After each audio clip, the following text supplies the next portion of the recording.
आ जाओ बहू, इस घर में तुम्हारा स्वागत है। लीला की 4 बहुएं घर के अंदर आ जाती हैं।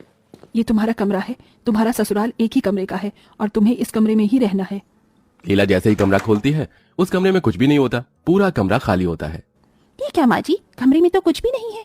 हाँ माँ जी, हम लोग यहाँ कहाँ सोएंगे? तुम इतना सारा सामान लेकर आई हो दहेज का, अपने कमरे में रखो। तुम्हारे घर से तुम तीनों का बेड आया है, उसे रखवा देती हूँ कमरे में। लीला अपनी 3 बहू के बेड तो उस कमरे में भिजवा देती है, लेकिन छोटी बहू गरीब परिवार से आई थी, उसके ससुराल से एक तिल्ली भी नहीं आई थी। अरे यहाँ तो 4 बेड होने चाहिए थे, ये किसका बेड कम है यहाँ? माँ जी, हम अपनी मायके से कुछ भी नहीं लेकर आए हैं। तो अच्छा चलो, कोई बात नहीं। लीला देखती है कि उसकी 3 बहू अच्छे अमीर घर से थी, तो सबसे छोटी बहू गरीब थी।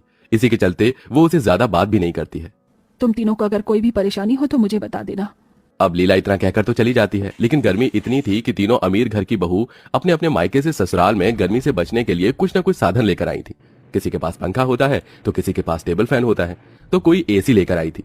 लेकिन वहीं फुलवा के पास न तो बेड था और न ही बिस्तर, और साथ में गर्मी से बचने के लिए भी उसके पास कुछ भी नहीं था। गर्मी बहुत है और नीचे तो फर्श और भी ज्यादा गर्म हो रहा है। दीदी, क्या मैं आपके बिस्तर पर सो सकती हूँ? तुम्हारा दिमाग खराब हो गया है क्या? अगर तुम मेरे पास होगी तो मैं अपने पति के साथ सुहागरात कैसे मनाऊंगी?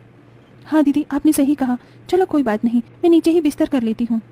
फुलवा जमीन पर बिस्तर कर लेती है। इधर तीनों अमीर बहू अपने अपने बेड पर अपने पतियों के साथ आराम से चैन की नींद सो रही होती हैं, तो उधर फुलवा अपने पति के साथ गर्मी में जमीन पर पड़ी होती है। बहुत गर्मी लग रही है, आज गर्मी कुछ ज्यादा ही है। आपको गर्मी लग रही है? रुको, मैं कुछ करती हूँ। फुलवा कमरे के आसपास देखती है, उसे किताबें दिखाई देती है।